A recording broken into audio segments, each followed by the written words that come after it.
Okay, well, here's our topic for today.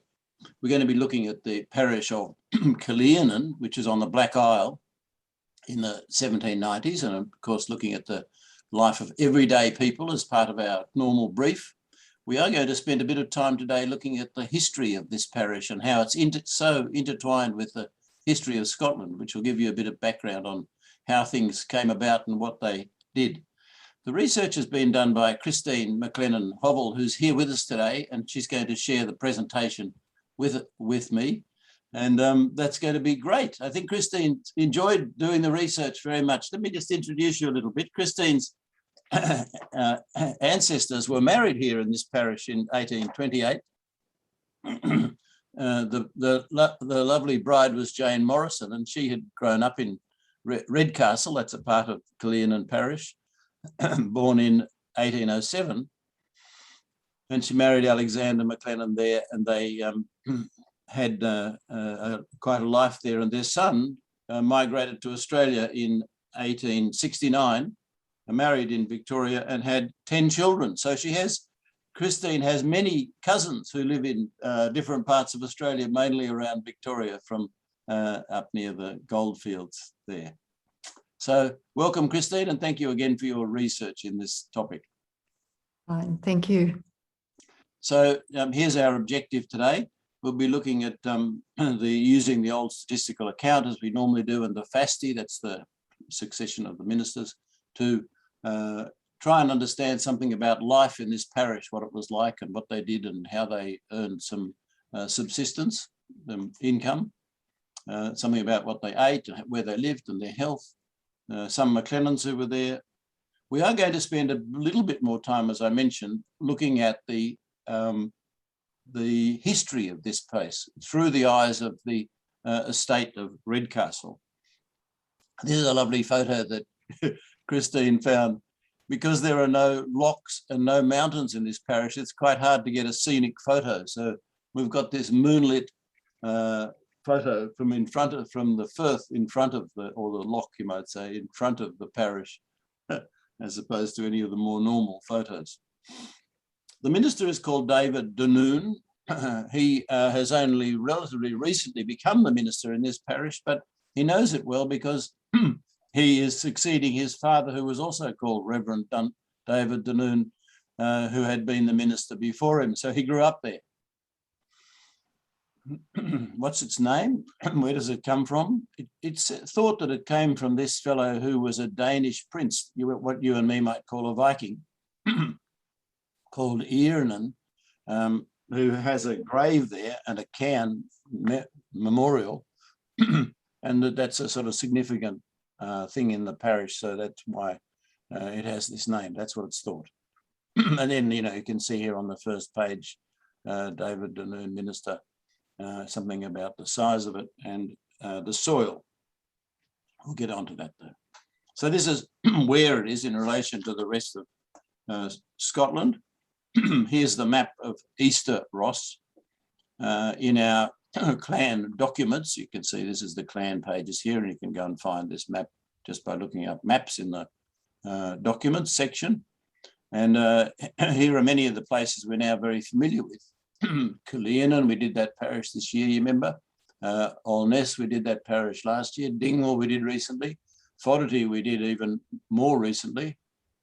And Urry, which is down here, we did earlier this year. So looking at the Black Isle then, that's this land here, of course, and comes down into here. We've got this parish that we're looking at today is down here on the southern side, and this in here is called either Bewley Firth or Loch Bewley. And it begins here at Inverness. So this water in here, that's where that photo is taken over that loch, or actually sometimes they call this KILLEARNAN Bay in here. But you can see, broadly speaking, that this is like a T shape. And its neighbouring parish we did earlier this year, you remember, is called Knockbane. It means a white hill. There we had this Munlochy Bay, which is a much more identifiable geographic feature. And and we saw some people there owning the property. The proprietors in Knockbane were mainly what were called non-resident, but actually they will find out today that two of those are actually the people who are the only proprietors of the lands, the estates in KILLEARNAN that we're doing today. It's a very small parish. This one, it's only about 8 kilometres across and 3 kilometres wide. That's in the old money. That's 5 miles by 2 miles, and but the total area is only 31 square kilometres. And you think that most of these others that we've been looking at on the west coast are like 1,000 square kilometres. This is very small by comparison.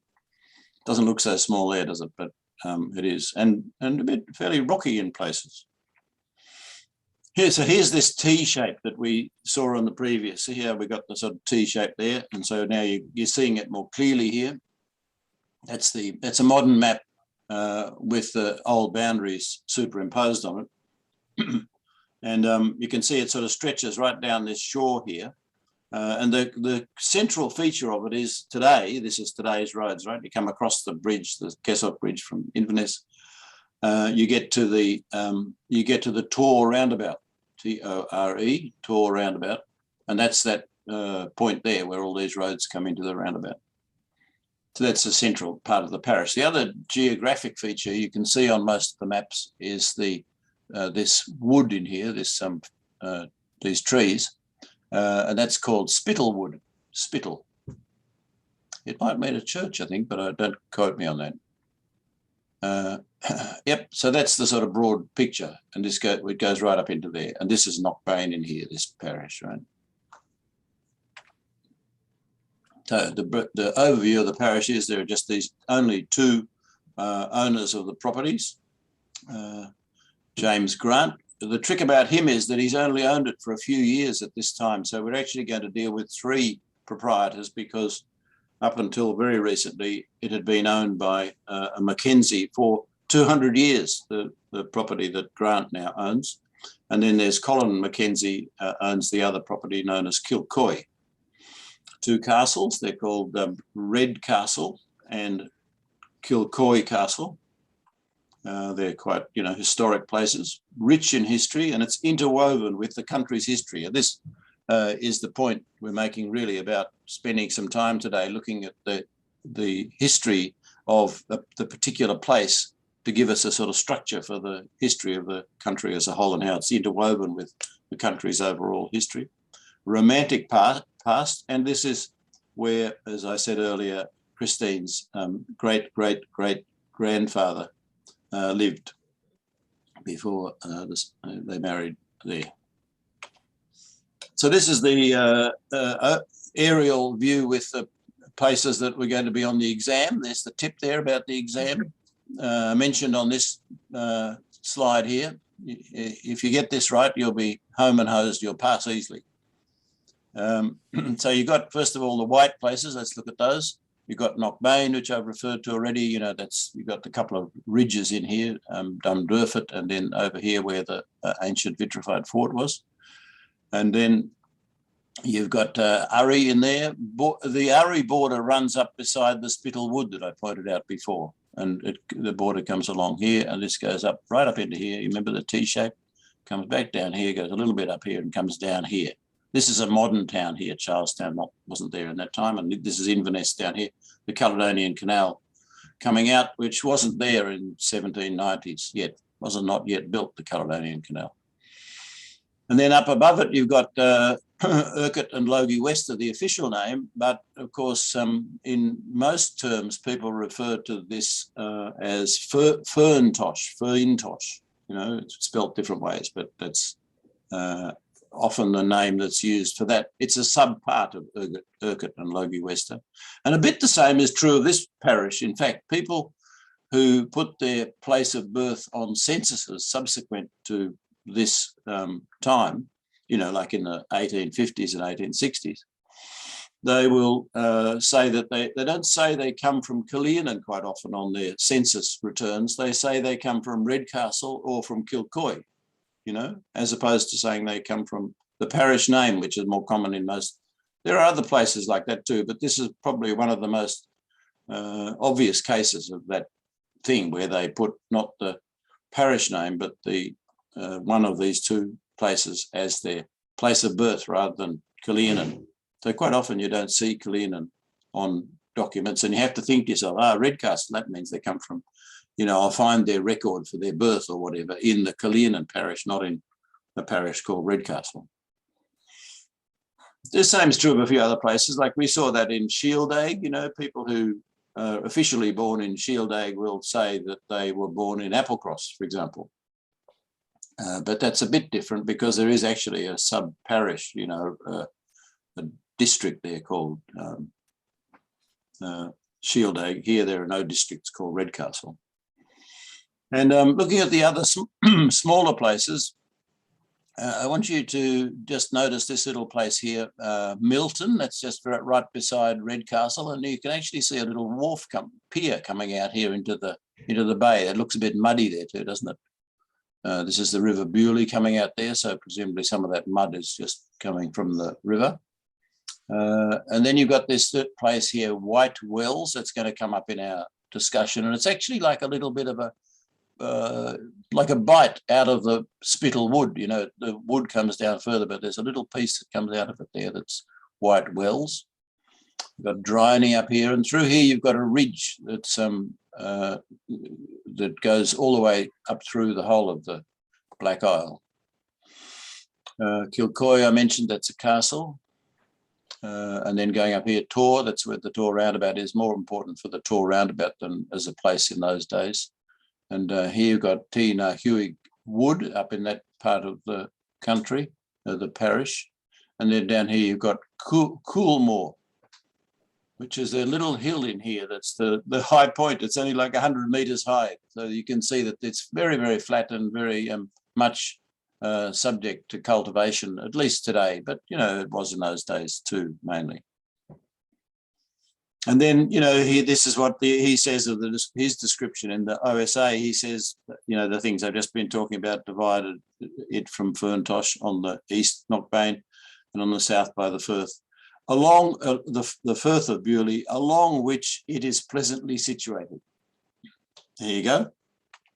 This is the old map that comes. It's not actually with the OSA, but it's on the website where you get the old statistical accounts from. And you can see here where the church is, the church is right there. And you see the words Redcastle written in there. And here, Kilcoy. So that's, and here's the pier. Look, it's labelled, the pier. And here's Inverness over here.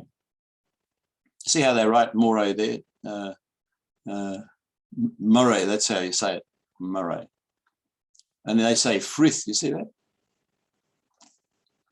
This old map.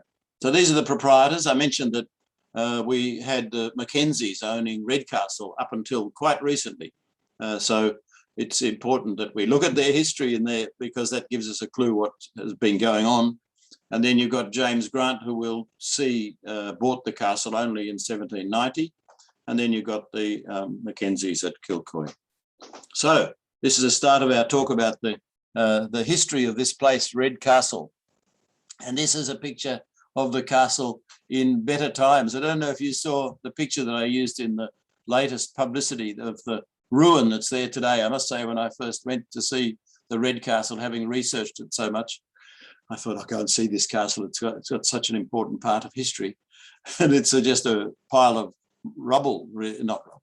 It's got, you know, collapsing walls and lots of growth over the top of the walls and so on today. Did you see that picture? Funny thing was that the person who's the secretary of the Scottish Clan Committee, Rebecca Torrance, she sent me that photo just randomly. She had been there on a holiday weekend, for a sort of weekend break, and sent it to me saying, oh, here's a picture you might like to see, Bruce. I didn't know I was in the thick of preparing this topic. Quite coincident. That's how things work, isn't it? There's a wonderful book called Redcastle, A Place in Scotland's History. There you go. That's what we're going to be talking about today. a place rich in history, from the dangerously unpredictable Kenneth McKenzie to the gentle reverends who tended the people who lived there. For over 200 years of Mackenzie history, liberally endowed with murder, mayhem, and debauchery. So this is an adult content warning I'm giving you now, right? Be alert to anybody who wants to close their ears. I'll tell you when to, cover up.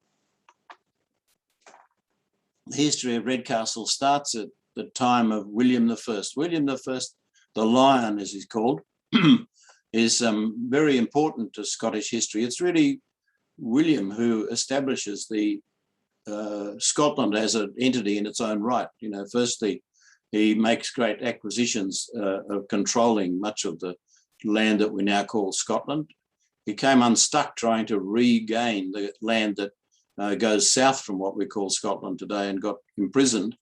But he saw off the Vikings from some parts that they were occupying, most of it. Caithness, for example, and he's very important. And the Pope recognised Scotland as a separate country, that it didn't have to speak through the English bishops or church hierarchy during his time, and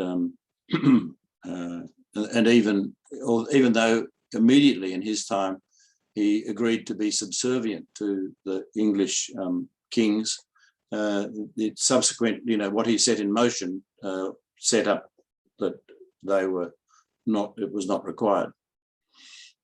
So he had gone up into this part of the world, which, as we saw in Dingwall, is called Murray, even though it's like going beyond what we would call that part of the world today, to try and see off the Earls of Orkney, who in brackets are Vikings, and to try and control that part of the country.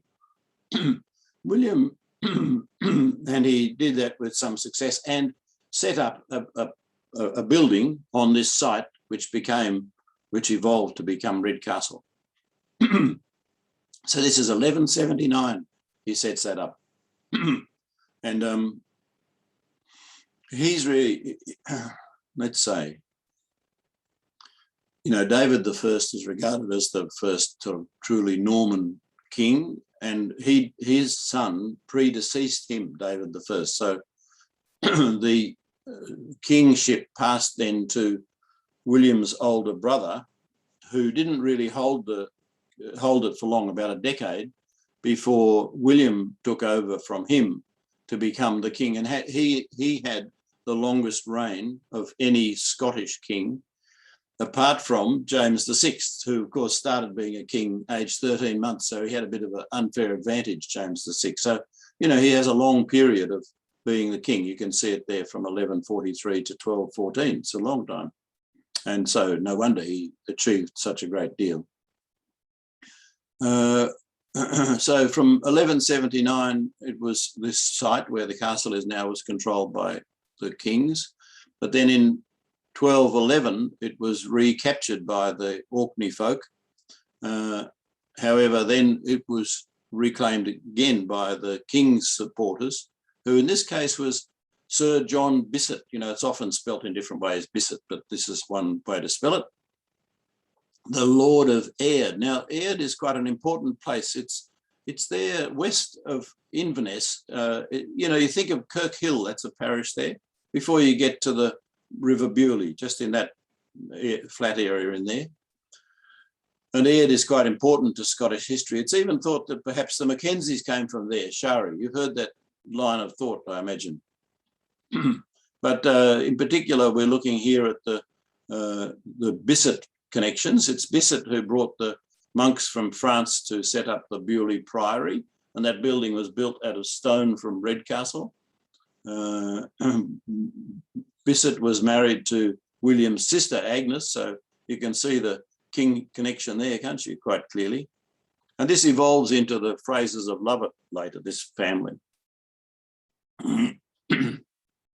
It's quite likely that in the late 1200s, the castle was occupied, the Redcastle was occupied by Edward I of England in his pacification of Scotland.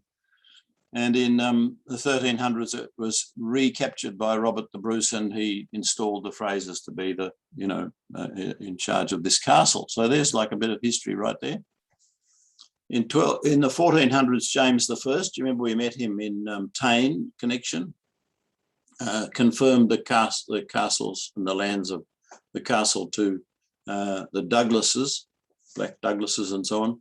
And about this time, it starts being called Redcastle or that sort of name. So, that could be, it's the same place. So it could be Redcastle. It might not be Red though, huh? And then the Douglases forfeited to the Crown and Sir Andrew Moray took over. And then soon after that, the castle was granted to James Stuart, the second son of King James. Queen Mary, Queen of Scots, visited there when she gave the title of the Earl of Ross and of the Black Isle to her husband, Lord Dudley, who of course came to a sticky end. And then soon after the accession to the throne at such a young age of James the Sixth, who becomes the King James Bible James, awards it to Kenneth Mackenzie. So this is the beginning of the Mackenzie line owning the castle in the very early stages of James's reign.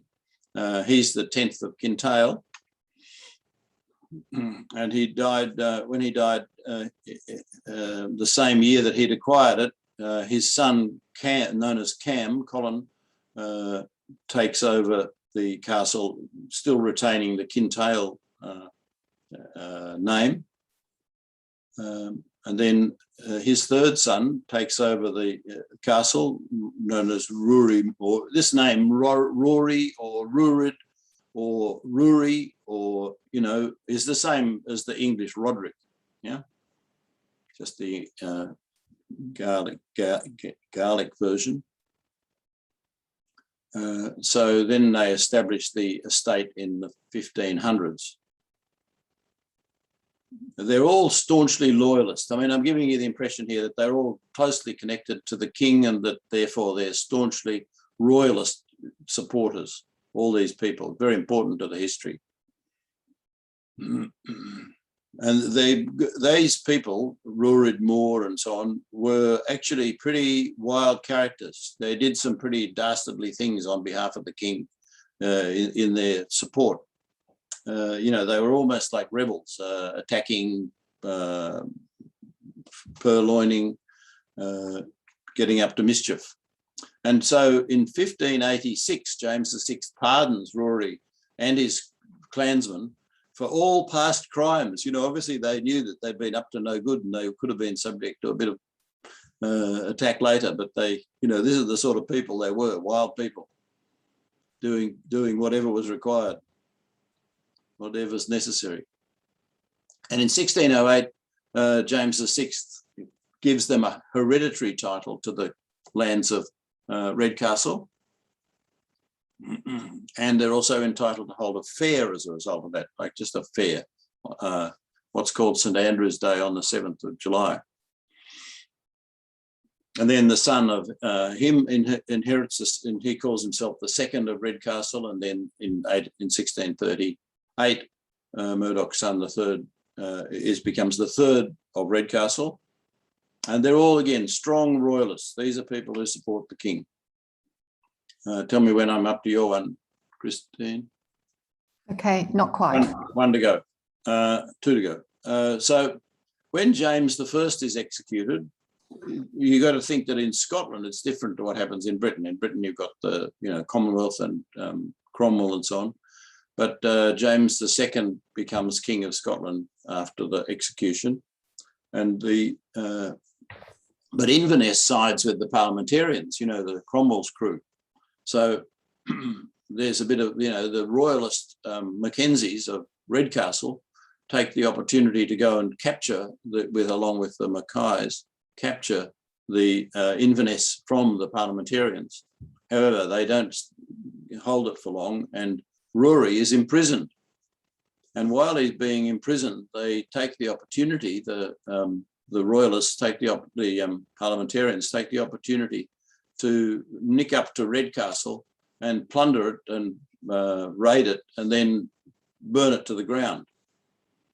And poor Rory, when he goes back, gets released in the next year, goes back to his castle and sees the thing in ruins and is so despondent that he dies soon after. Still me. Then the eldest son inherits the ruins, right? So Colin, the fourth of Redcastle, inherits the ruins, and he builds a new castle on the foundations of the 12th century building. So this is the one that really comes through to us in history. In 1680, he gets a charter for the royal barony of Redcastle, and that, of course, is like making it a market town. We saw like in Tain and in Dingwall, we saw the market cross and the ability to have a toll booth and to collect fees for people using the market, and a prison, and hold fairs, hold a weekly market. So sometimes they even specify the day when they can have it. And to appoint officers and to have members of a court, so it becomes quite a thing, one of these boroughs, or this one a barony. It's the same sort of idea. And Colin becomes the member of parliament for Inverness-shire. So, they're already quite ingrained and established there as part of the structure of the whole community. And he marries twice. The first time is to a daughter of the Laird of Kilcoy, the other inheritor in the parish. And then he marries later Marjorie. I don't think they have any issue with Marjorie, second wife. Over to you, Christine. Okay, thank you, Bruce. Good morning, good evening, everyone. I'm Christine, and I've been working on this with Bruce's help. Thank you very much, Bruce. So I'll continue with the story of the McKenzies of Redcastle, and I think you'll see that how the fortunes really of some of these lairds affected the people who were living in Kilcoy and Redcastle, in fact, all of McLennan at the time. So now Roderick V of Redcastle, and that's his Gaelic name, married Margaret, daughter of James Grant. And in 1718, his eldest son, Roderick VI of Redcastle, inherited Redcastle. Now, Roderick VI starts selling parts of the estate to pay off his father's debt. He wrote some counterfeit titles, and from the sale of some land to a Captain Hugh Fraser, there was a 20-year legal dispute which didn't end well. It led to further financial problems for him, and his reputation did not end up very good at all. Roderick VI died in 1751, and his son inherited, who was Roderick VII. He was actually managed the estate even worse than his father. He refused to pay for grain and other items that he owed money to a trust fund. And when his wife died, he moved to Inverness with his son Kenneth. Now, to keep Redcastle solvent, the father was appointed Collector of Customs at the Inverness Harbour. And when he died in 1785, his son Kenneth took over. Now, Kenneth was born in 1748 and was known as the 8th of Redcastle. And in his youth, it was referred to him as he was the terror of the Inverness mothers and the aversion of Inverness tradesmen. In 1767, he marries Jean, the daughter of the Accountant General of Excise in Scotland, and he immediately signs up to the army and goes to America, probably to fight in the American Independent War. In 1778, he's back in Edinburgh as a lieutenant, and he joins the Seaforth Highlanders. He was then in command in Edinburgh, and when a mutiny broke out, and it was called the Revolt of the McRaes, the soldiers, these McRaes were signed up just to work or to be part of the army in the United Kingdom. But then a rumour went around that they'd actually been sold to the East Indian Company. So there was a mutiny, and Kenneth was in charge, so it was, and I quote, he bared his chest and dared the mutineers to strike if they dared. So, and as a result of that, he had a reputation of bravery and resolve. So it goes. So in 1780, his wife Jean divorced him or applied for divorce, which was granted. And these are the reasons why he obtained the divorce. It was for casting off the fear of God and disregarding his matrimonial views and vows and engagements, and has for several years past totally alienated his affections from his legal wife and given up himself to adulterous practices, fellowship and correspondence with lewd and wicked women, and to having carnal and adulterous conversation, intercourse and dealings with them. So no wonder the judge granted him a divorce, or granted Jean a divorce. In 1788, he left for Ghana, still with the army, which is west coast of Africa. There he gained a reputation. He was not liked by his soldiers. It was said that he flogged his soldiers and he was quite brutal. He was left in charge of a garrison, and it was said that to pass the time, or he got quite bored there wasn't much to do, so he became involved in the piracy of passing ships. And he started to claim some of the plantations as his own. And at one stage, he had one of his soldiers tied to a stake, and at gunpoint, he ordered another soldier to fire the cannon. When news of this got back to London, he was brought to trial. It took them a little while to get him back to London, and it took another 12 months for witnesses to come. But in fact, he had to face trial for murder. He was sentenced to death. But later, King George III, there were quite a few petitions raised on his behalf, and even the Times newspaper was stated that they were in favour of his release. And he was released. And the grounds for his release were that he couldn't be tried under civil law because he was a soldier and in command of soldiers that had once been prisoners. So I found that was quite interesting too. So after he escaped the death penalty, he's back in Edinburgh, and he puts Redcastle into trust because by this stage it was in dire financial trouble.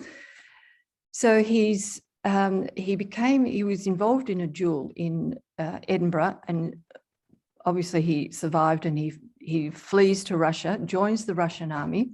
And there he becomes an assistant consul at Constantinople for the Russian army. He died there, again, they said, after a duel, and he died in 1789. His son, Roderick, who then became the 9th of Redcastle, inherited Redcastle, but it was later sold a year later to James Grant for the sum of £25,000 in 1790. Over to you, Bruce. Yeah, so I didn't warn you there about the adult content. I should have, given you a bit of notice. No. It's a pretty wild story about the Redcastle lairds at that time, and this is very close to the time we're talking about. So, without knowing that background, to just talk about what was happening in 1785 or 86. Bruce, there was one other thing. When he was known as the terror of the Inverness mothers, the word in Inverness was that they all thought he would come to a bad end. So there's this prediction, and I think he lived up to that. Okay, thanks, Bruce. Do you have anything to add to that, Shari, that story?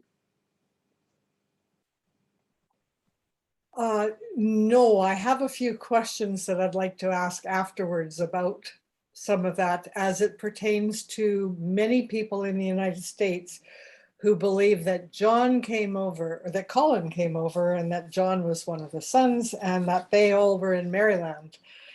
I can't find any proof for any of that, so maybe it's an illegitimate child from one of his... Not the only one. Not the only one either. No. So this Roderick, who inherits the estate after his father's wild days, and you know, unceremonial death in Constantinople, Istanbul. He renounces the title, and it's sold to James Grant of the Grant family. This is quite an interesting story about who they are, these Grants. This place here that we see on the slide, sometimes spelt with a U instead of a W, is down off the Loch Ness. You know, there's the Urquhart Castle as you go down towards Drumnadrochit, and the lands in behind there to the west of the castle are called Glen Urquhart. And that's where he came from, down that way. They were all staunch royalists down there too. And it's from this family that he came. Let's think a little bit more about those people. We met this fellow, James Grant, when we were doing Knockbane, because remember he had bought the ferry that went across from Inverness to Knockbane, but also some of the lands of Knockbane, where he was one of the proprietors. So he was we already heard about him once in our earlier meeting. The main place for grants is actually what we call Granton-on-Spey. You know, that's the common place that you think of that was previously known by this name. That's the name that Granton in the Spey side near the Cairngorms there was known as. But this branch of the family, they're all interconnected, lived down in this other part, as I say, in Glen Urquhart. And that branch down there was highly interconnected. You know, Glenmoriston, that's the, you know, Drumnadrochit, where you go off towards Loch Alsh there. It was highly connected with India, in fact, to the extent that they're called the Anglo-Indian Grants, these people. And they clearly supported the royalists in the sense that they were with the Jacobite cause at Culloden. And in fact, as a result of Culloden, 84 grants from Glenmoriston were transported as slaves to Barbados. You know, that's a common thing that they sent off the supporters of the Jacobites to the malaria-infested parts of the world, see if they could kill them off. Oop, not going. Right. In fact, Charles Grant, who will appear a bit later in our story, who's from this family down in that part of the world, Glen Urquhart, Charles Grant, he was born on the day of the Culloden battle, 16th of April, 1746, while his father was at the battle with the other Jacobites fighting. This Charles Grant went on to become a director of the East India Company, so that's how interconnected they are, and for a time was also the chair of the board of the Honourable East India Company. So, you know, he's a heavyweight in that connection. And on return, this Charles, on return from India, he became the member for Inverness County from 1802 to 1818, the politician for that area. And as such, he was a very strong advocate for community projects and supporting the community. He advocated for the construction of the Caledonian Canal, which of course goes through Loch Ness, and also for all these roads and bridges, you know, the Telford constructions that were made in that period we're looking at there. So he was a big supporter of these infrastructure projects, as we call them today.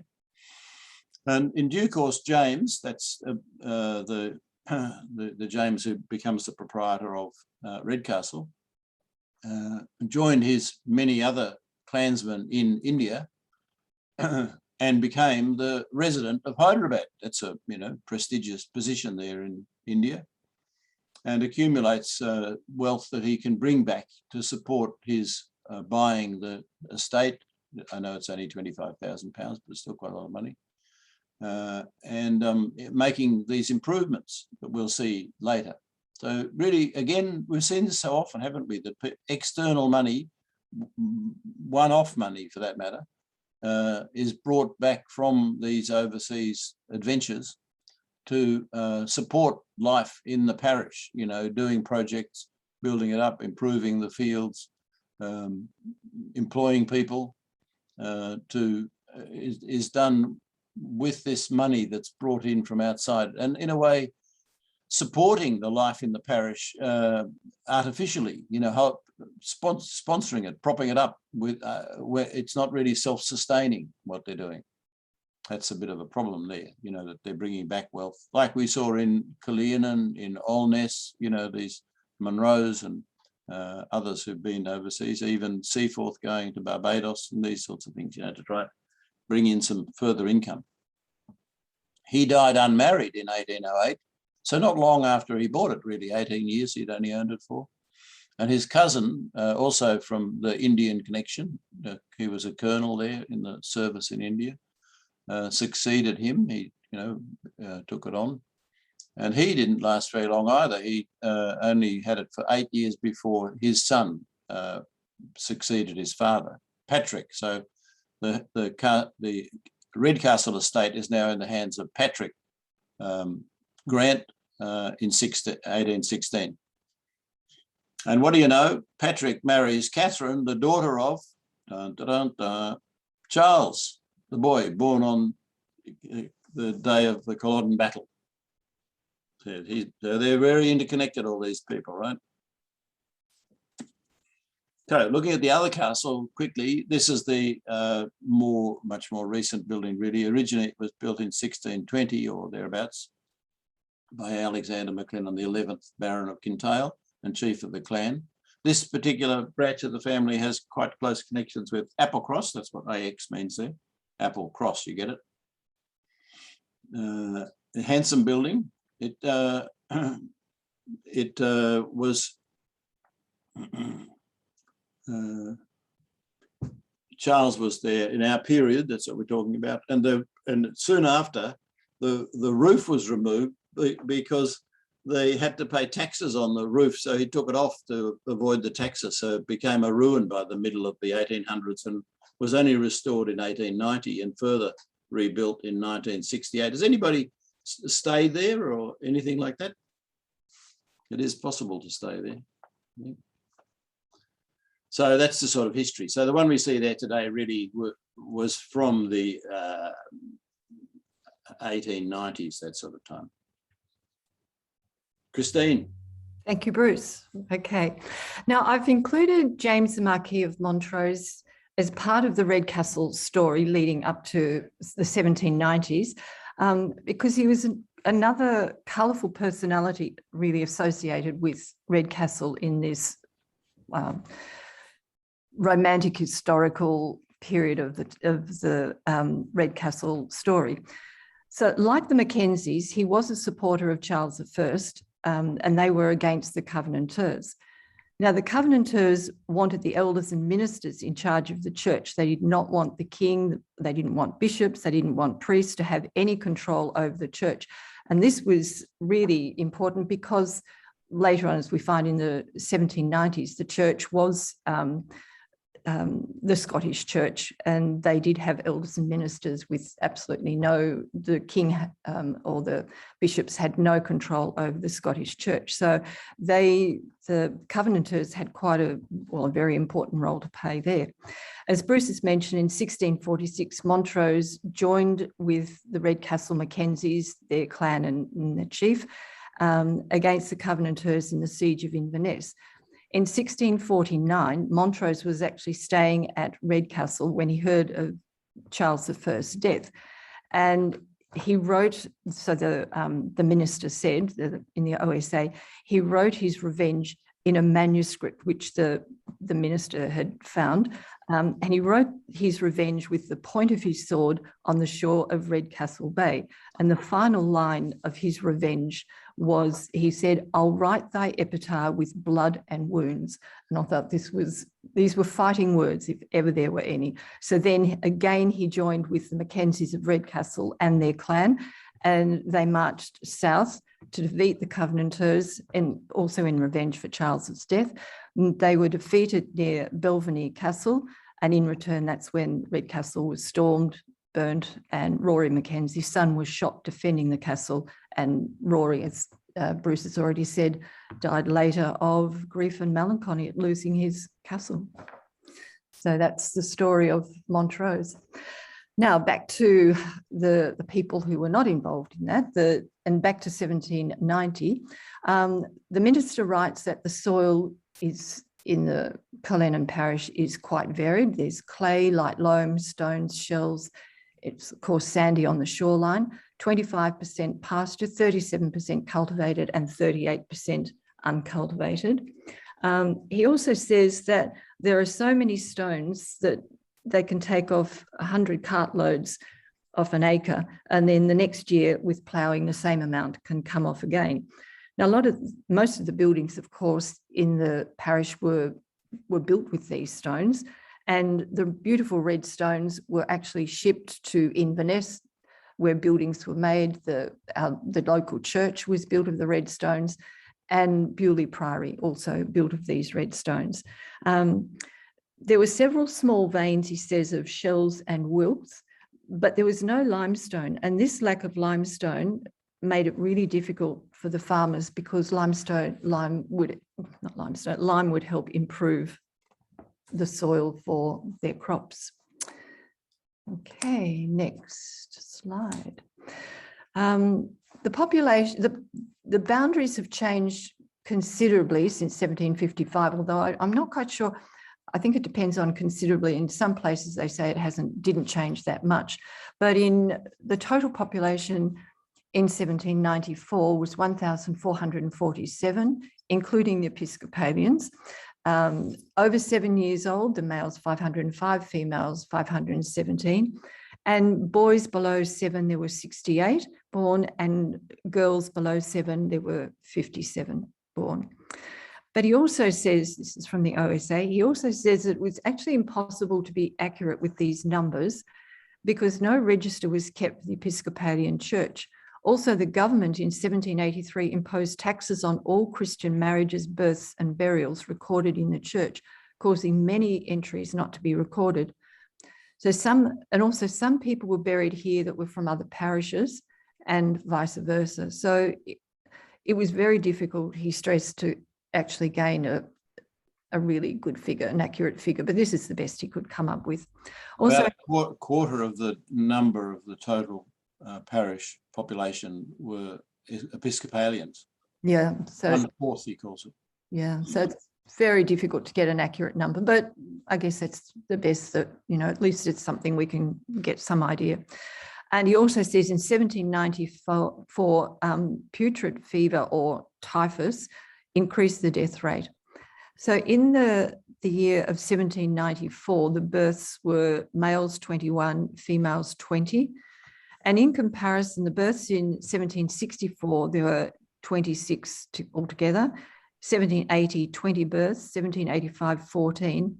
And by 1800, KILLEARNAN was 16th in population of numbers in Scotland, with a 1.8% of the total population. The fuel, he doesn't say much about the fuel in the OSA, but what he does say, I think, is quite important, because he says that the turf was poor.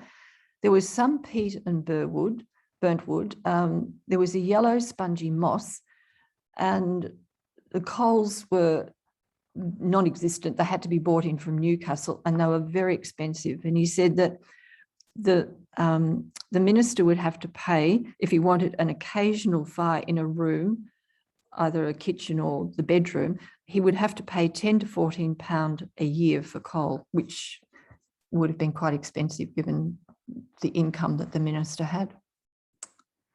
So the list of occupations I think we might need. Here we go. Farmers there were 61. This is from the minister's account in the OSA. Shoemakers 14, which was, I thought, a lot.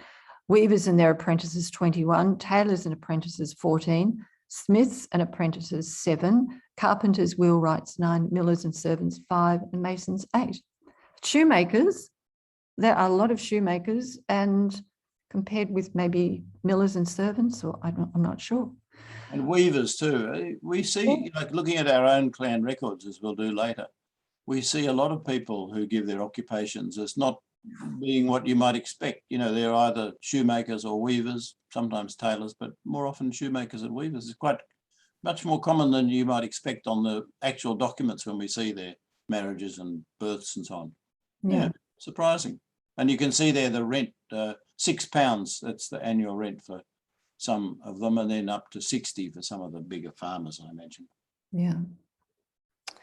Okay, now the minister spends quite a bit of time talking about the conditions, the produce, the difficulties faced by the farmers, because in 1790, James Grant had actually just bought Redcastle, and it was the estate was, well, the building was virtually dilapidated, was not in a good state, and financially the estate was very close to bankruptcy, I would think. So these are the conditions, and they did spill over a little bit, I imagine, into the general conditions of the farmers. So that's why the minister did spend a lot of time talking about this. And he said that the farms were mostly entirely under a constant succession of corn crops, barley, oats, a small amount of peas, which are the legumes, small amount of potatoes, turnips, and cabbages.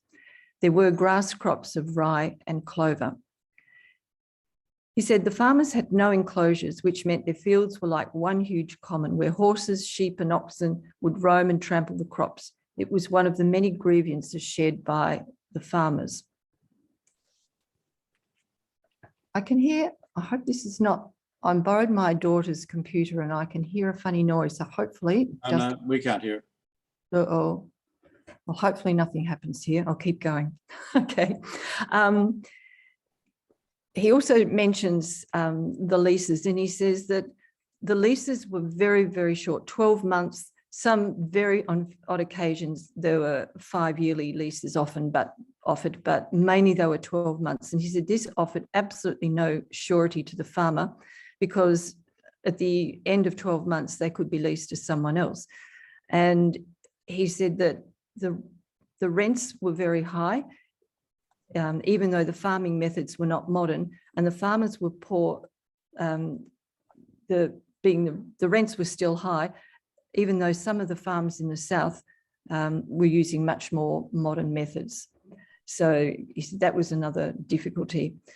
He said that the farming methods were just not happening in KILLEARNAN. He said that they were backward, the equipment was backward, but he also stressed that it was not because the farmers were ignorant, but because they were restricted in many ways by the proprietors. He said there were 2,000 acres under cultivation, but there were no 2-horse ploughs in the parish, and the ploughs that they did have were wooden and very cheap. He said they're not even worth 6 or 7 shillings. He said that it took virtually all the farmers' energy and uninterrupted succession of crops just to pay his rent and to pay any servants or farm labourers that he had hired. It was a very basic existence for him and his family, and it meant that any venture into modern methods, if available, was out of reach, as the profits would not come for the first few years, and this could lead to his ruin. He said that the farmers knew that modern methods produced more luxuriant crops, required fewer servants, and less seed. But the backward farming methods, he stressed, was not due to ignorance or stubbornness, but due to the poverty, short leases, lack of small enclosures. And it can therefore be said, he said, that the farmers in this parish were poor, quote, so poor that even if they were able to invest in modern methods, it would take them a long time to do so. And he mentions the handicap or the problem the farmers had because there were very few horses. And again, he said, this was due to the cost. In the parish, 200 horses could do the work of 600 oxen, but the horses cost more to maintain. Smith and Farriers charged 10 shillings per horse per year, and the stocking of horses was an extra 10% per year in rent they had to pay, and oxen only 6%. So if the farmer could have afforded horses, he said, he would have saved on oats for the oxen. Also, horses would have done less damage to his crops than a large number of oxen. There were some horses in the parish, but these were maintained at a considerable cost and not to the normal farmer, often by the proprietors who had a little bit more money. That's about all I think you had to say on that. Yeah, I'll just move on to the next slide if I can do that.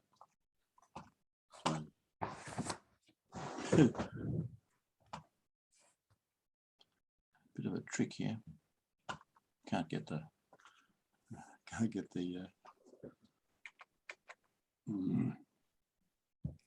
I'll just undo this. Wait, one sec.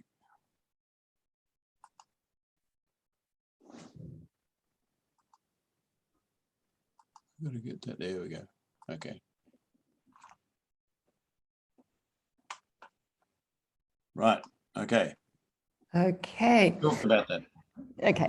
And again, this is the ministers talking about in the OSA, and he said that he was aware of the problems that the farmers faced on the issue of enclosures. He said, on the one hand, the farmers wanted enclosures just the size that he and his family could comfortably manage and work to improve for their own benefit. He said, the problem for the farmer, though, was if the farm became too productive, he had to pay higher rents to the proprietor.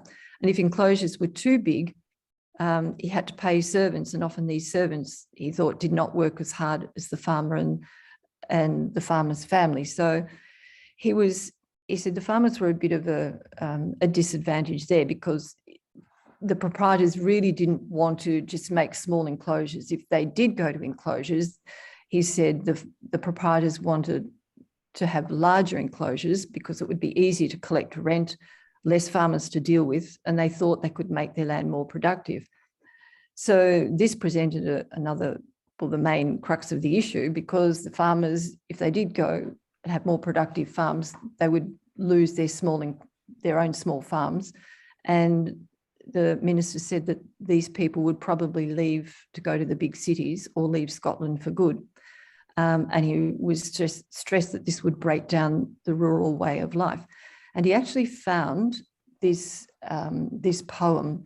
It's from Goldsmith, the writers, and it's called The Deserted Village. And I put this in because I thought this probably says it better than anything else. So it says, ill fares the land to hastening ills a prey, where wealth accumulates and men decay. Princes and lords may flourish or may fade.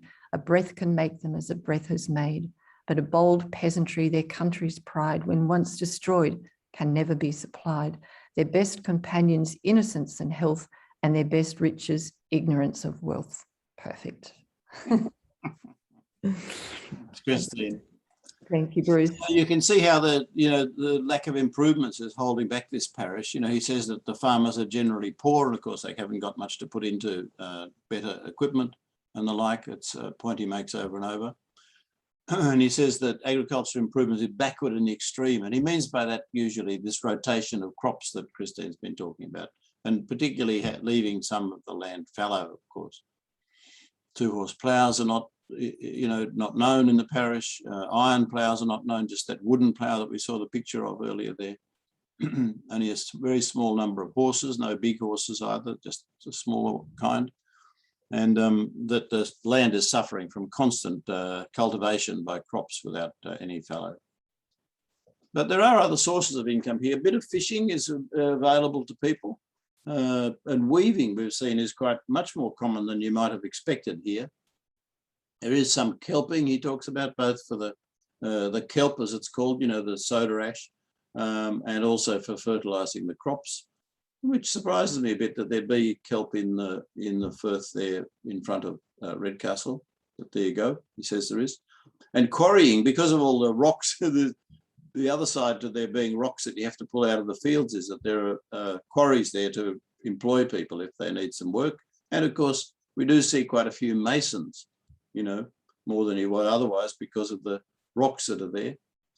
There's a quarry in Redcastle, at the locality Redcastle, also at Kilcoy, and then at Coolmore, that's sort of down in the, what would you say, the easterly direction from Redcastle along the coast there. We saw it on that map that I showed you with the yellow place names. And quite a lot of distilleries. They're required to consume all the whiskey made in the parish without exporting it. But what that means is he has some lovely turn of phrase. He says that if they make too much, then the poor people have to just drink it. What more could they do? What bad luck. So quite a lot. They're limited to 30 gallons each distillery. Other opportunities for earning income include like right at this time, once Grant comes in with his money from India, he sets up plantations of trees. And this is a picture of Scots fir here, but the common tree for these plantations of trees. But he also apparently they're planting some other types of trees, plane trees, elm, ash, fir, and the oak. And there's potential for further improvements. Apparently, there's quite a squabble at this time, has been going on for decades between the proprietors about developing 30 to 40 square miles of unimproved moorland on the Black Isle. Nobody can agree who should do it, so that it doesn't get done. Speaking of health and diet, typically they're eating a few small fish and so on, sprats and shrimps and herrings to go with some sort of, usually potatoes, but also with corn or meal, or even sometimes bread, apparently, which not so common in most of the other parishes. I'm not convinced about this word corn. Like, I think I'm not sure about you, but as Aussies, we would use the word corn to apply to maize. But in Britain, they use the word corn they talk about corn fields, meaning grain fields. And I don't think it really I don't think it means a particular crop. I think it just means grains in general, but I could be wrong about that. It's how the word corn is used. It could mean oats and barley. Could be a cornfield. I think that's the way they use the word in Britain and in this account. A little bit of meat they sometimes use, and of course some milk. Could be goat's milk as well as some cows. But in 1794, there were a great many deaths from the putrid fever, typhoid. It's common, not just in the towns either, but in these parishes, carries away people. Is this you, Christine? 39. No. So one of the things that they've done for the poor, which is very useful, there are 35 people on the poor roll in 1794. Not so many really out of that many. It's like half the number that we've seen in other parishes.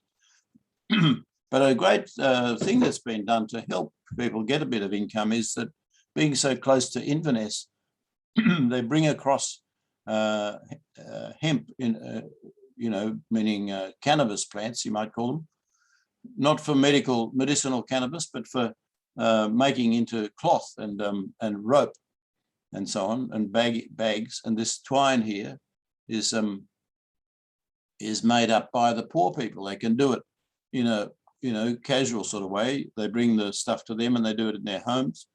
And when in the times when they're not doing other things, they can be spinning hemp, which of course is used for making what you and I would call Hessian bags. That's what that is used for, and a sort of cloth too. Yeah. He actually mentions that they turned it into sailcloth and pack sheeting too. So which really helped a lot of the poor people and kept a lot of them off the poor roll, I think. Yep. It's quite a nice thing to have in this parish. That's a bit unique. So a bit of a sad thing about the poor was that the funds that had been in the McKenzie estate got used up by the creditors. Of course, the poor funds were not regarded as a creditor when the estate, was wound up to sell to the grants. In terms of transport, there is a pier. You've seen it on the map, and there is a pier there just near Redcastle that can be used to bring in supplies, and also, like the hemp, and the take out stones to other places, bring in coal, for example, take out fish, take out some of the timber if they're doing that. But most of the transport in this small parish would be on foot, really, rather than even by horses. Small carts are obviously in use. Here's where the pier was, you can see there. This is Redcastle in here, and there's the pier out there, and there's the kirk here.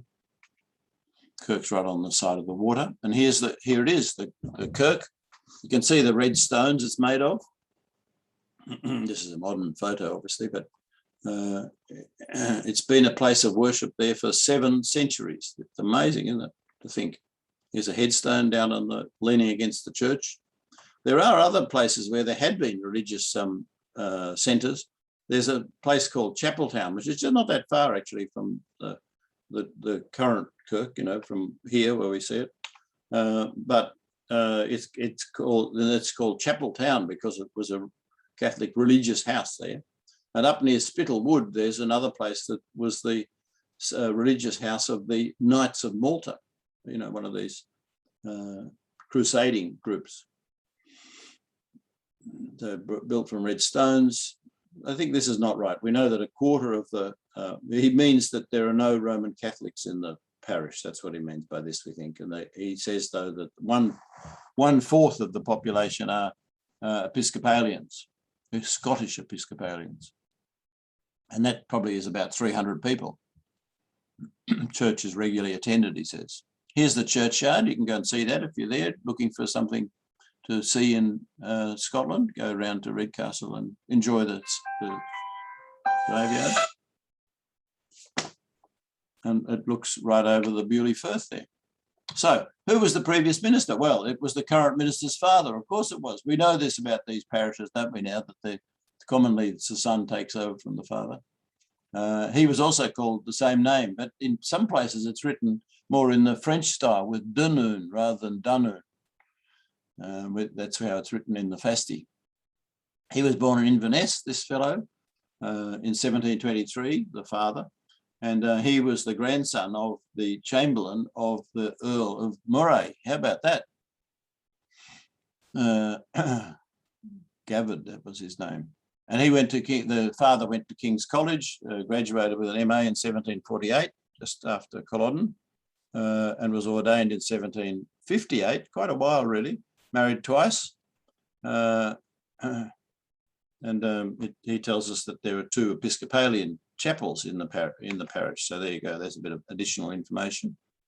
So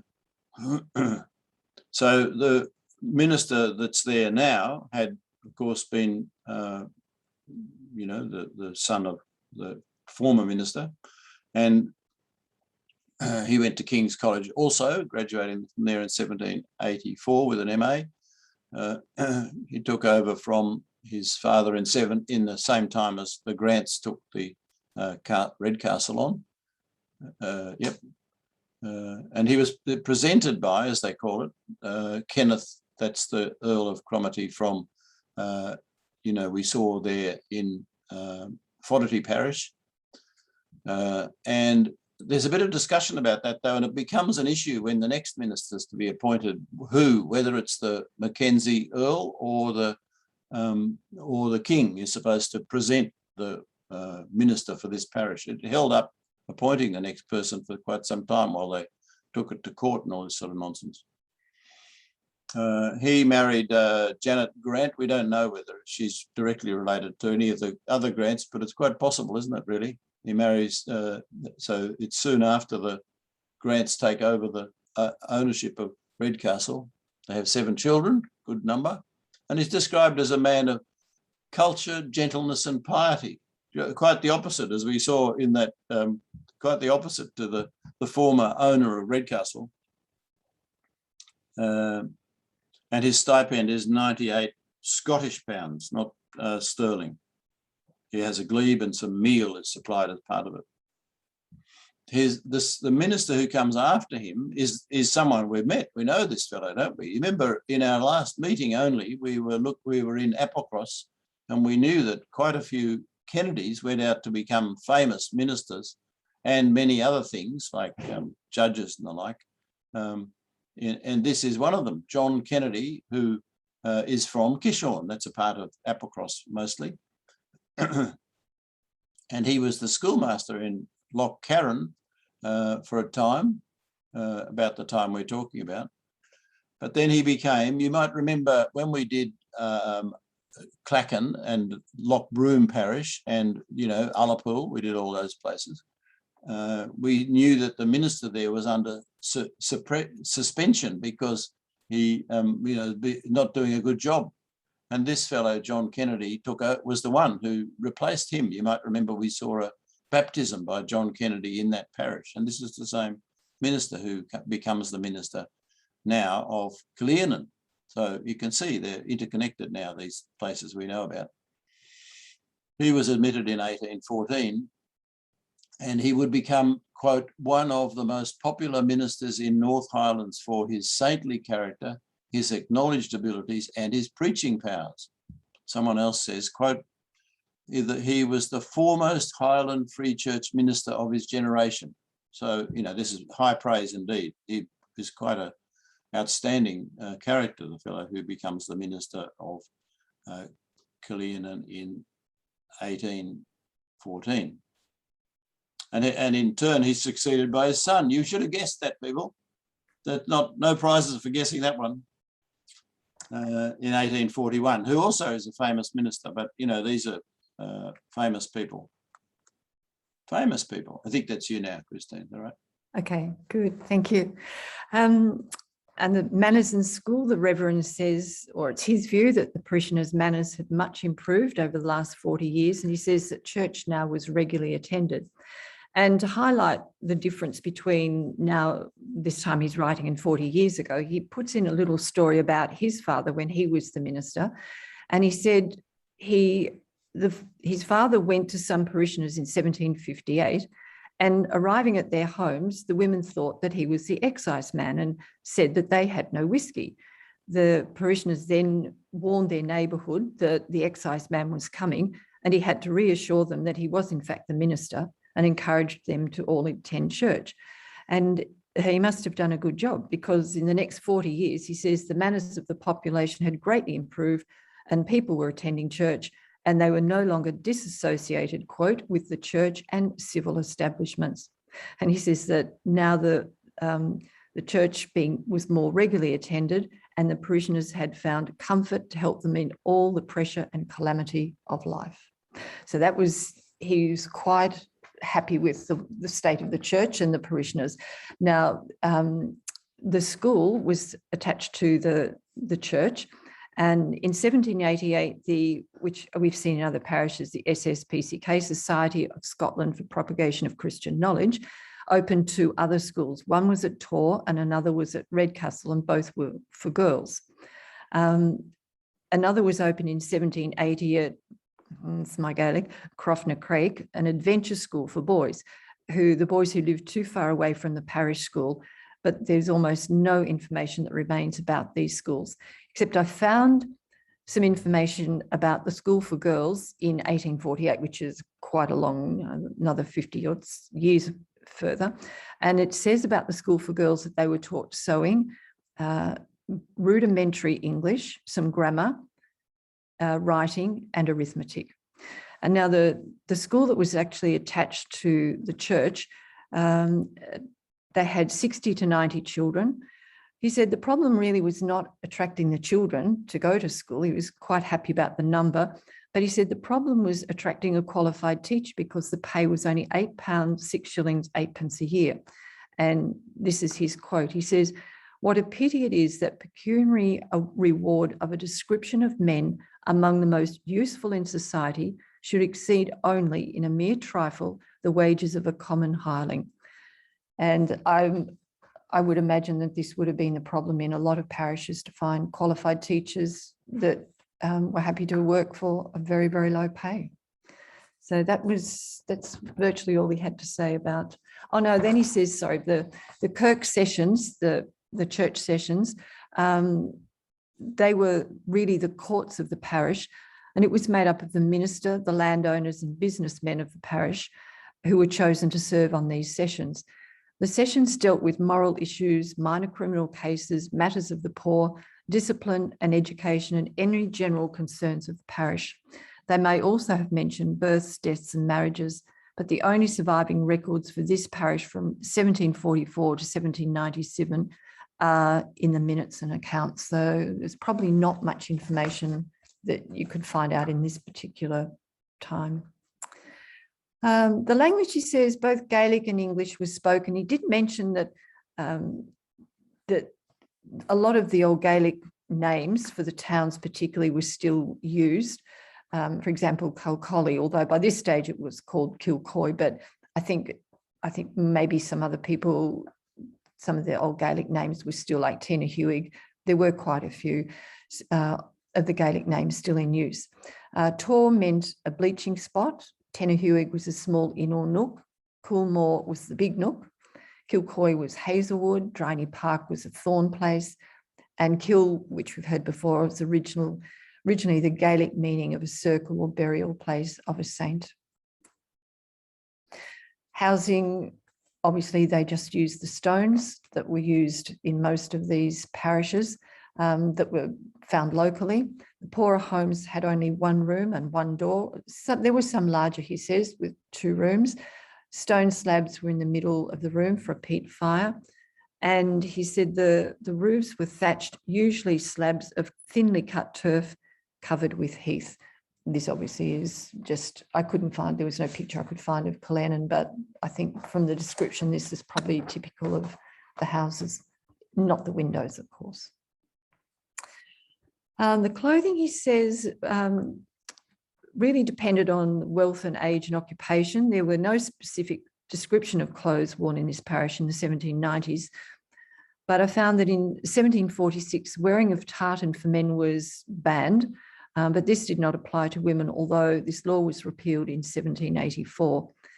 The clothing, the boys were actually taught to knit, and the dyes that they used in the parish, brambles were the orange colour, bracken was yellow, and elderberries blue. Some smock buttons dated to the late 1700s have been found in the fields of Redcastle along with thimbles. And these thimbles were thought to have been worn in the fields by women to help protect their hands during the farm work. And it also found that some of these thimbles had actually been strengthened at the tips to save the women's fingers. Thank you, Christine. Let's look now at some of the McLennans and how many there were in this parish or otherwise. You can see our usual chart here, which is the first decade of the 1800s, showing where KILLEARNAN fits into all these. We've seen many of these parishes now, haven't we? But we're coming right around here to the 16th of the parishes. This is the second page of these names, and here's KILLEARNAN here, that dark brown colour.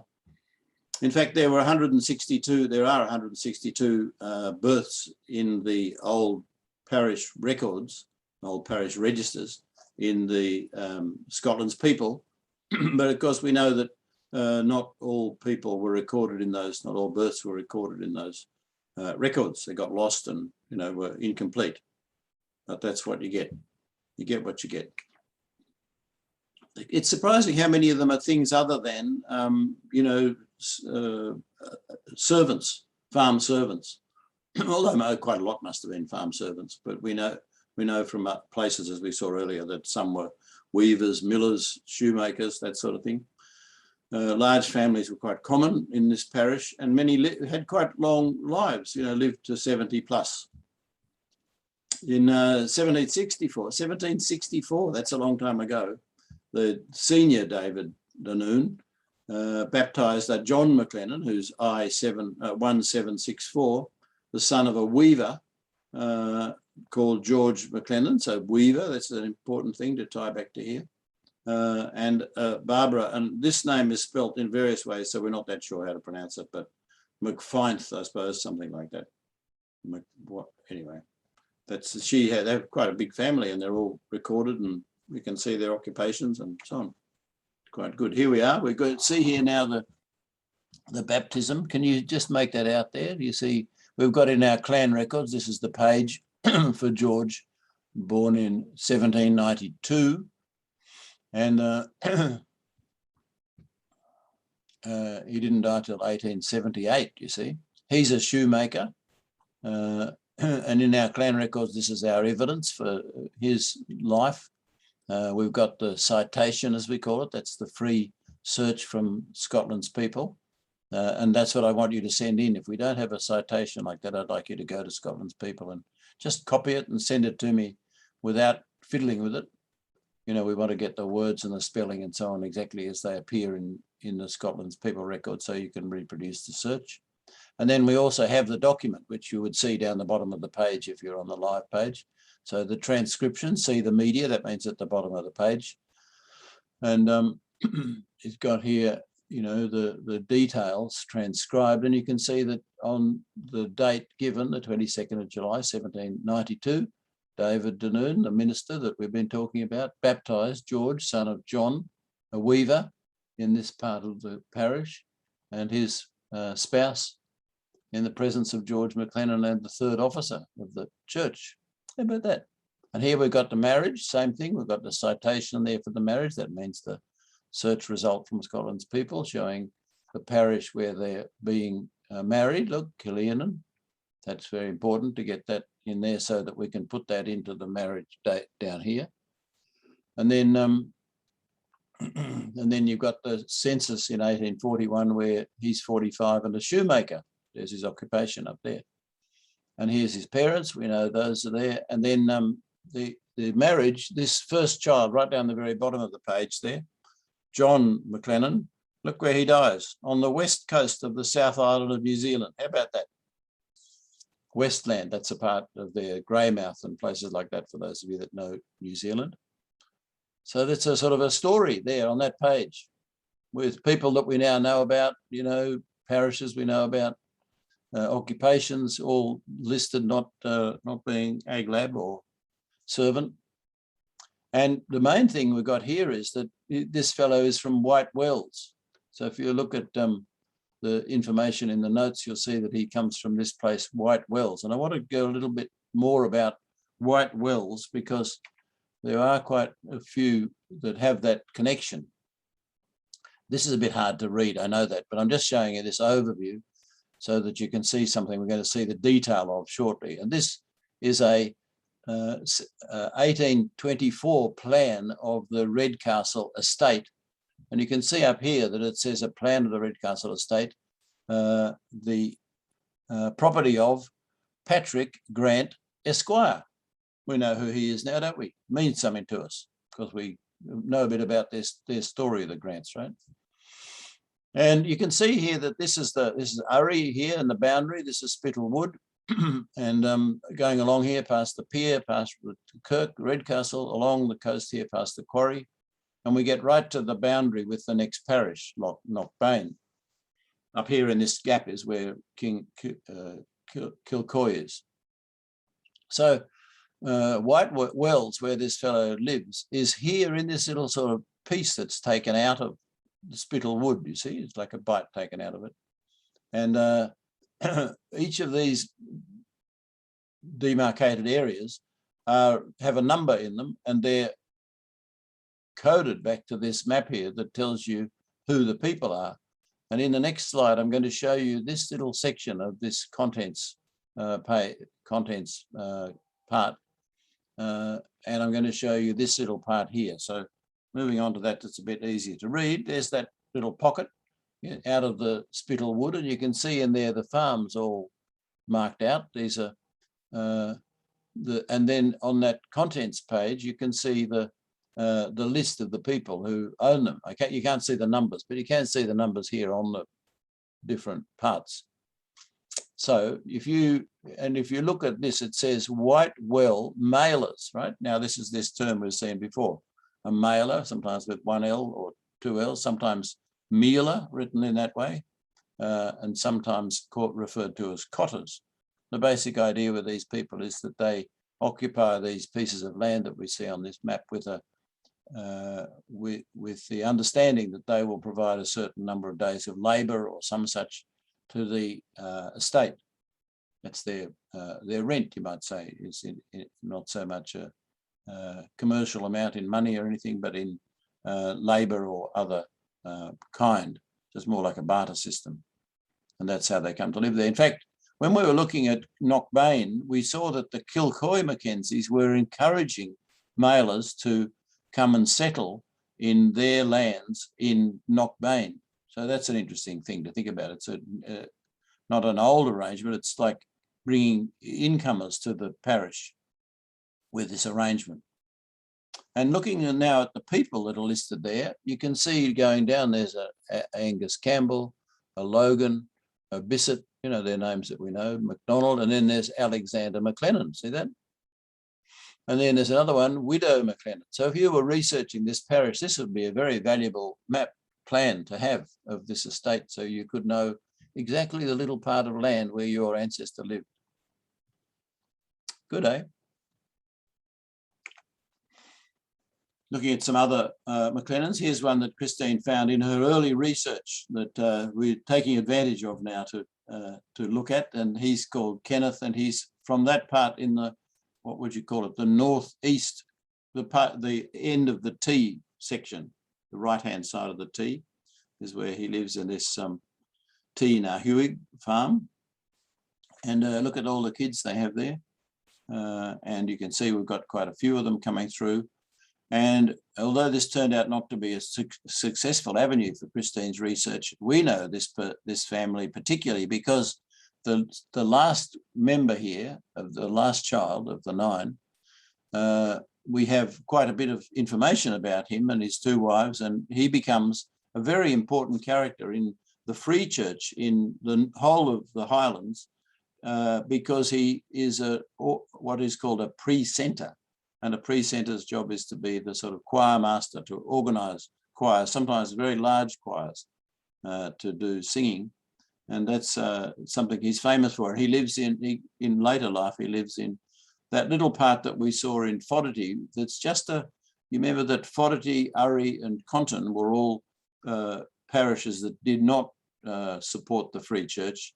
So they set up a little pocket in at the junction of the 3 borders of the parish to allocate to Free Church activities, and he lived there and did all this work with the Free Church from that spot. And we've got a book of his in the histories. We've got a book about this murder that's there. So there you go. That all proved quite productive.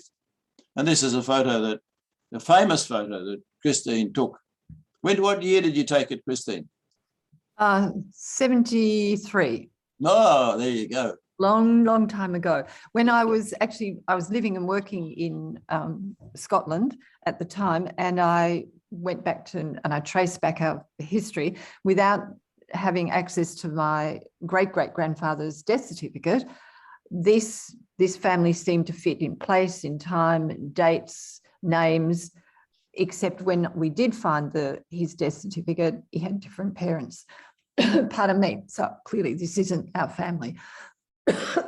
Sorry. But interesting nonetheless. But interesting nevertheless. And obviously the buildings in the front are very new.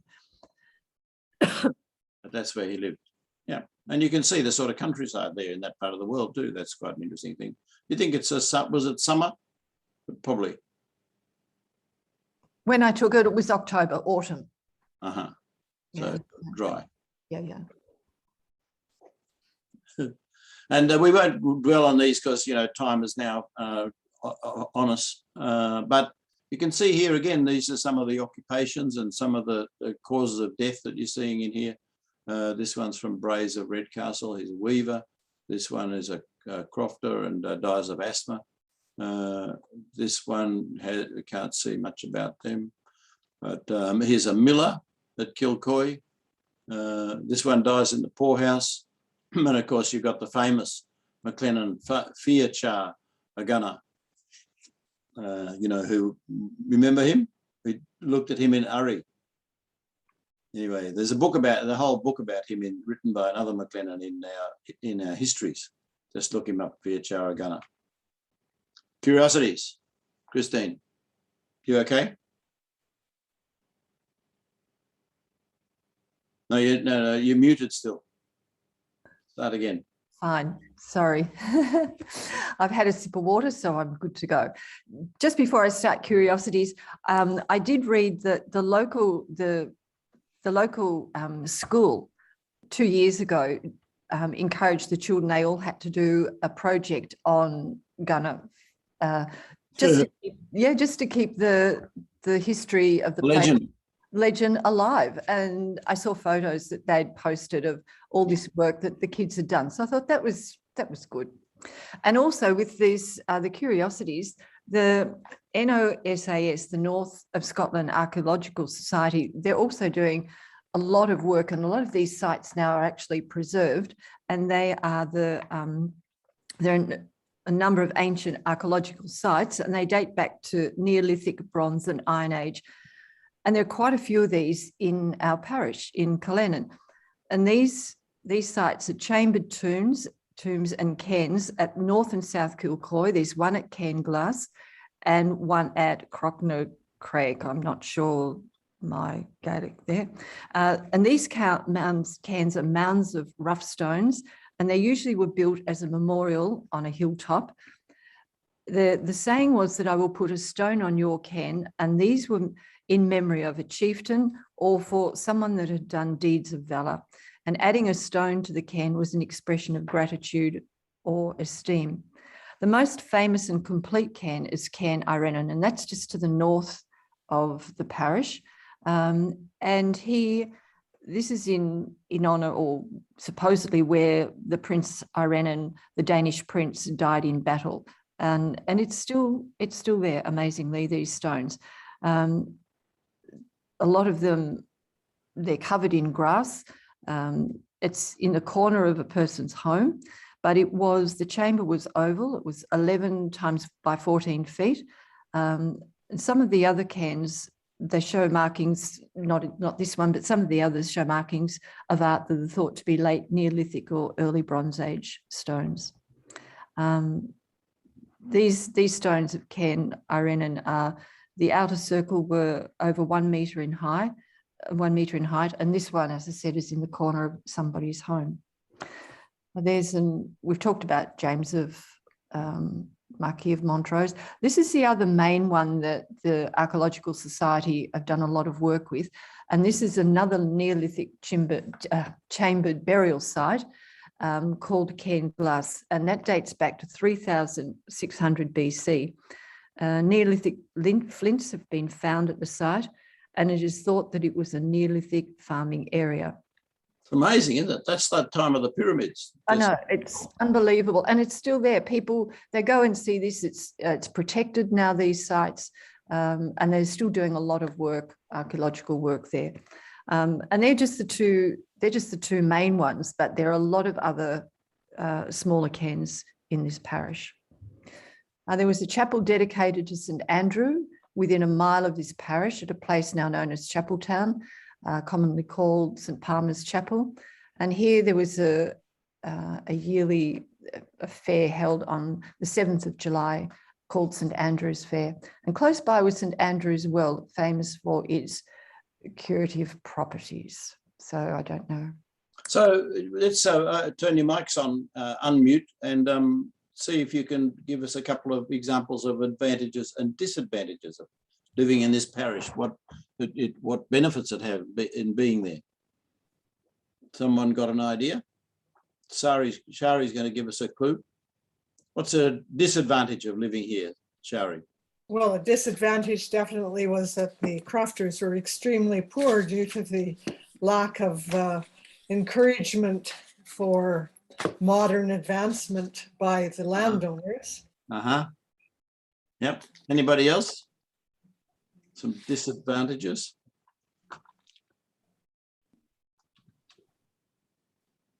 It seems like from what I've listening to, is just a lot more rock than maybe other places, not a lot of. Yeah, that's a good point. Yeah. Mm-hmm. And I think to the time it would have taken the farmers just to clear the land before they could actually even sow any seed. All this that must have taken so much time. And I don't think they were huge boulders, but they were still, from what he said, there were still rocks that they could cart away. And that would have taken them so much time just to do that before they even got their land ready for ploughing. So they do that in fields here in Canada. Farmers have to go out, their children and whoever they can get to rocks, pick up stones. Yeah. Ah. Yeah, okay, well, let's move on because we're running out of time here, but just quickly, summary, you know, just got the two heritors here. It's got a very rich history interconnected with the whole thread, the fabric of Scotland history. The main livelihood was agriculture. Farmers were very poor and were backward in their practices. The population was stoic and law-abiding, though, and the churches and schools were quite well attended. The diet was not plentiful, but seems to have been healthy and not too much of a problem. It was thought that they should get some help from the proprietors to improve their lot. And the minister says, it's to be hoped that the farmers in this parish have the comfort of looking forward. I'm not sure that says very much, really. So summarising what we've looked at today to see if we think we've achieved it, I think you know a bit more about, hope you know a bit more about the topography and where it is in relation to other parts, how big it is and what they can produce there. Something about the heritors, we know a lot more about the heritors, of course, and the minister and his family, and the population and employment, morals, poor, health, housing and diet. And we've looked at some McLennans who live there, and we've looked at some of the curiosities. So I hope we've covered what we set out to achieve today.